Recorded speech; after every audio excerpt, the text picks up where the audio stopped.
Hey, personal finance nerds. I have a short video which I had fun putting this together, and I hope it's something that you enjoy as well. So, just to kind of give you a little bit of quick background about myself, I've been tracking my monthly net worth for about 14 years now. And it's been something that's kind of been a slight obsession with mine. And recently, I created this channel to share this obsession with you. And I know many of you do this as well. I enjoy watching other people's net worth and financial journey videos, whether it's FIRE or whatever philosophy that you're following. So I decided to create a channel and put some, my ideas, what my experience has been as well. And with that, I created my first net worth update the other day. And when I did that, I kind of realized that I don't look back very often. I'm kind of a forward-looking person. I'm either in today or I'm thinking about where tomorrow is. I do look at some charts to see what my net worth was in the past, but I really don't pay much attention to that because I can't change it, so what difference does it make? But for this video, I actually went back 10 years and it was kind of really eye-opening and it made me think a lot. And this would be something I'd recommend that you do as well at some point. Either, and if you don't have 10 years of experience, that's okay. It's something you can think about doing in the future. Do like a 2-year or 5-year review. It's really a good way to kind of celebrate the wins and kind of also think about some of the losses as well, which is okay. There's nothing wrong with losing things. We're all people, we're not perfect. But anyway, you don't want to hear me keep going on. Let's jump right into this.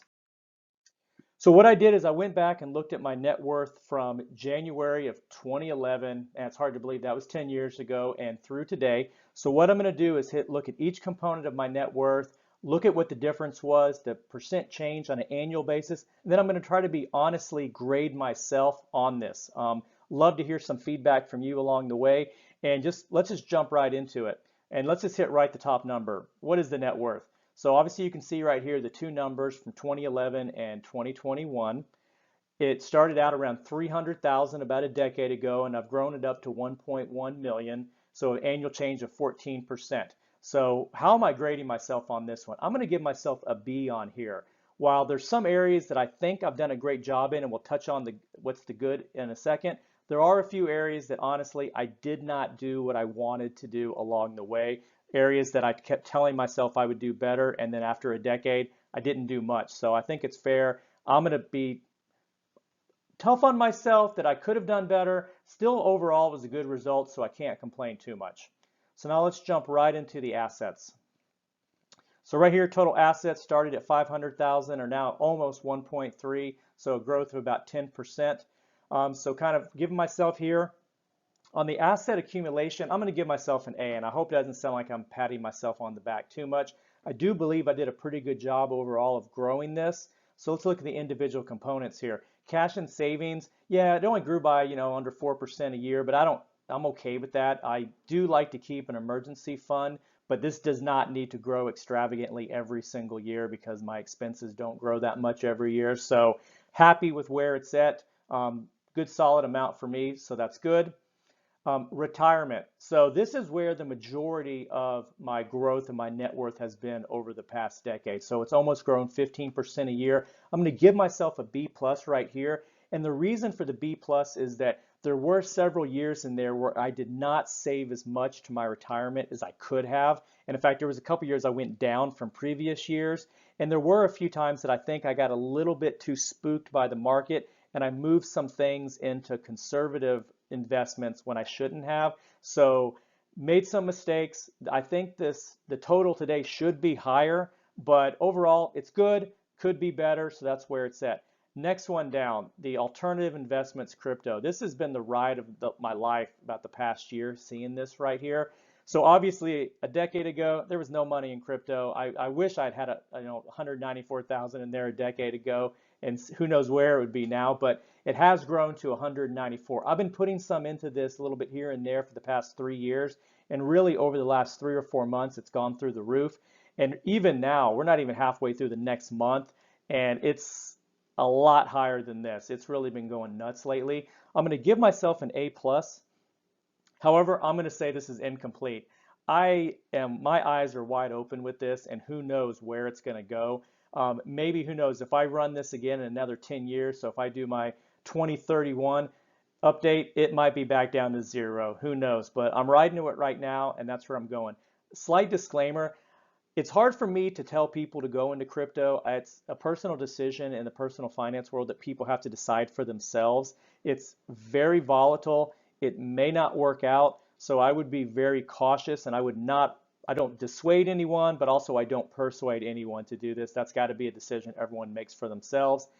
Anyway, let's keep moving on. Home and car value. Yeah, things have gone up a little bit. My house has appreciated. I still live in the same home that I did a decade ago. I think I'm being a little bit conservative in my home value. It's been going up 3% a year overall, so I can't complain too much. It is what it is. It's not really a grade for that one. Let's jump in now to the total liabilities. So I have dropped my liabilities, which of course my mortgage is the main thing that I have for a liability.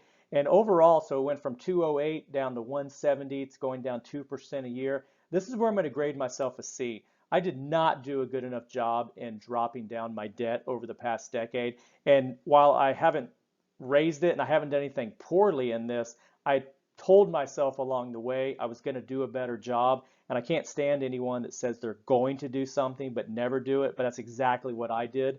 So anyway, let's break down the components. Credit cards, that is what it is. I pay them off every month. It just happens to be that those were the balances at the end of these months.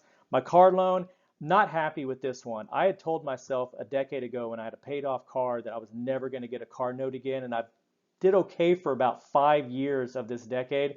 However, needed a new car and I didn't want to put the cash down for it. So kicking myself on this one. I'm going to be paying off this car loan in the next 2 to 3 months.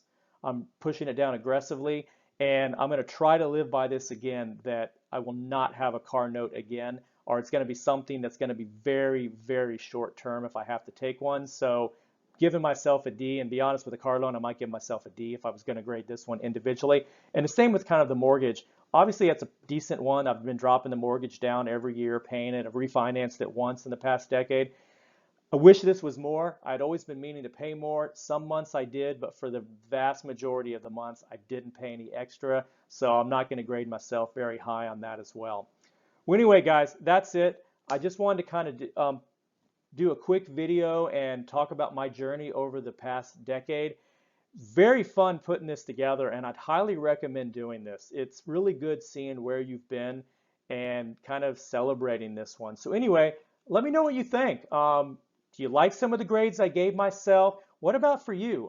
Where do you think you've done over the past decade? And like I said, if you're still in your 20s, maybe what have you done for the past 5 years or 2 years? Are you really happy with it? Or what are some areas that you've learned over the time that you need to do better? But anyway, thanks a lot for your attention, and I would love to hear what you think about my decade-long journey in personal finance.